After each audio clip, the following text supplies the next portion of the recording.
Hello, everyone. Good morning and welcome to the June marketing webinar on Social Media Photography 101. I'm Gabby Rice and I'll be going over the webinar with you today.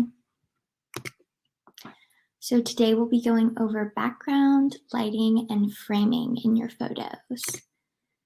We'll be going over taking simple iPhone or smartphone photos, as well as promoting your restaurant well and refreshing your website and your media. So here are just two example photos. The one on the left is kind of a before photo, and the one on the right is an after photo after using some of the tips and tricks we'll be sharing today. So some of the objectives are to think about how photography is a good way to share not only your food, but your restaurant's ambiance and overall feel as well. Photography will allow you to share what makes your restaurant unique. It'll make your marketing strategies more effective, as well as just remembering you have something of value to share with your customers. So photo one is not a bad photo. It's from one of our clients. It shows a really good variety of food. Their background is good. I think it's just one of their tables, but it has a cool wood texture in the background. But one of the things about this photo is that there's some hush puppies in the picture that this restaurant no longer serves. So we don't want inaccurate menu items in our photos. So one thing to remember is that if you've updated your menu, you probably need to update your photos as well. And today's webinar will help you to do that. So here is a second photo from this restaurant. They did work with a professional photographer, which you don't have to do, but Spillover does have photography and videography services. So if you reach out to a sales rep or your concierge marketing specialist, we can help set that up for you. So in this photo, you can see the whole restaurant. It shares the ambiance and it tells a story. So you can see this restaurant has a ton of cool stuff on their walls. Some like fun historical Texan art and just like cool vintage stuff. And I think it looks like a fun place to be, which you might not have seen from the previous photo. But there's no food in this photo. So it's good to have a balance of both, but I just think this is a really cool picture. And you probably have cool stuff in your restaurant to share as well. So that's something I like to encourage people to take photographs of as well too. So for the background, on the left, you can see there's kind of like some clutter in the background. It kind of distracts from the cupcakes in the picture. And on the right, we've removed some of that distraction, added in some greenery. So focusing on making the background correct in your photo is an opportunity to share some personality of your restaurant. So instead of having clutter in the background, maybe you can share cool art or a cool wall that's in your restaurant, signage, to share some personality. Maybe you have like vases on your tables with flowers, just adding that in for some interest, but removing the clutter so that you have clean and clear communication in the photo and nothing's distracting you from the food or whatever you're trying to show in your photo. So the most important thing is lighting. If you take anything from this webinar, it's remembering how important your lighting is in your photos. On the left, you can see we have some bad photo quality. Something that is kind of interesting that maybe you know or maybe you don't know about cameras is in both your camera lens on your phone or a regular camera lens is when it's really dark, it forces the lens to stay open longer to capture more light. But if the lens is open longer capturing that light, it also allows for movement to happen in the photo.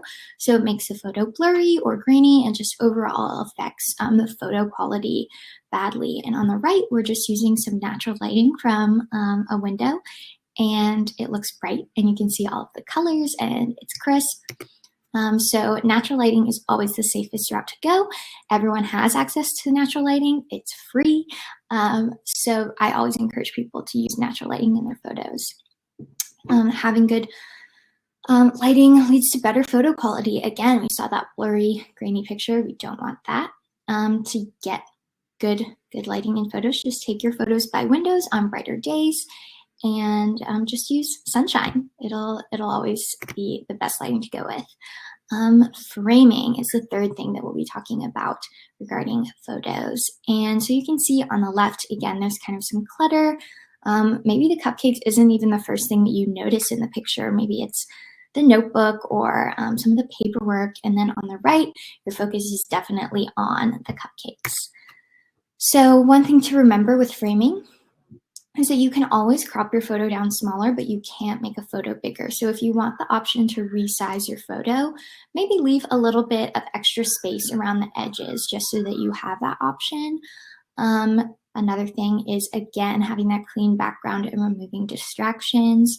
And in your framing, this is a good time to think about plating. Maybe you have a dish that's obviously really good, but just doesn't look as good on the plate. Maybe that's not what you want to photograph.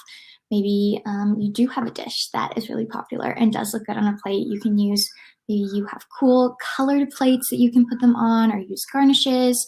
That's a great way to get creative in your photo and show some personality as well.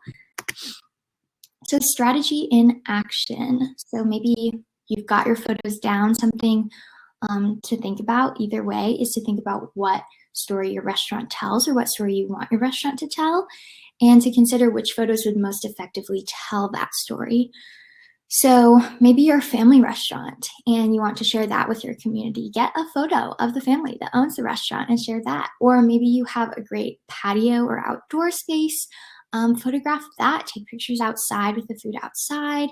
Maybe you have great nightlife, maybe snapping a picture of like a neon sign or a disco ball. That would be really cool. And then another thing is, taking photos, I'm sure, can be daunting, but really you just need 10 or 15 minutes to set aside to take updated photos. Again, if you're updating your menu, you probably need to be updating your photos as well. It really doesn't take as much time and effort as you think it does, though. And the more you do it, the easier it'll get, so you'll be able to learn as you go. So expected outcomes. Social media and most marketing channels are image-based. Taking photos may take time, but the reality is better images just do perform well. So as much as taking photos can sometimes be a bit of a task, you just have to do it. That's how marketing works. You or your marketing specialist may be putting in time to use hashtags, boosting posts, or even using print marketing in store. Don't let all your hard work go to waste by using photos that won't perform well.